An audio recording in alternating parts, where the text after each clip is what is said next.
Hello friends, நான் இன்றைக்கி என்ன காட்டுறேன்னா டைலரிங் மெட்டீரியல்ஸ்லாம் வாங்கினேன். அதோட ரேட்லாம் சொல்கிறேன். நூல்கண்டு பாக்ஸ் வந்து 350. அப்புறம் இந்த ஸ்டோன் ஒர்க் ஸ்டிச் பண்ணுற மாதிரி ஸ்டோன் ஒர்க் இதெல்லாம் வந்து 10 ரூபா அப்படின்னு சொல்லிட்டு ஒரு 3 பேக் வாங்கினேன். அதுக்கப்புறம் பார்த்தீங்கன்னா வந்து காமனாக யூஸ் பண்ண அந்த கோல்டன் கலர் ஸ்டோன்ஸ் வந்து ஒரு பேக் ஃபுல்லாக வாங்கியிருந்தேன். அது எவ்வளோ போட்டிருந்துச்சுன்னா 60 போட்டிருந்துச்சு ஃப்ரெண்ட்ஸ்.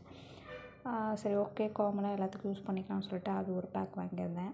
அப்புறம் ஒரு பேல் பிங்க் கலரில் ஸ்டோன்ஸும் இருந்துச்சு. ஸோ பிடிச்சிருந்துச்சுன்னு சொல்லிட்டு எடுத்துட்டேன். சரி, பின்னாடி இருக்கும் அது யூஸ் பண்ணிக்கலாம் அப்படின்னு சொல்லிட்டு இதுவுமே வந்து 60 ருபீஸ் தான். அதுக்கப்புறமேட்டு 2 மார்க்கர் பென்சில் வாங்கினேன்.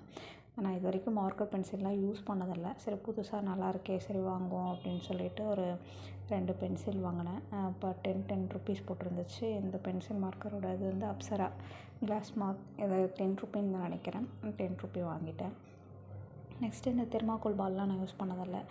ஸோ இனிமேட்டு அதை யூஸ் பண்ணி பார்க்கலான்னு சொல்லிட்டு அதில் ஒரு 2 வாங்கினேன். இப்போ டோட்டலாக எனக்கு எவ்வளோ வந்துச்சுன்னா 20, 40, 50, 60, 70, இது ஒரு 60 அப்படின்னா ஒரு 130 + 60,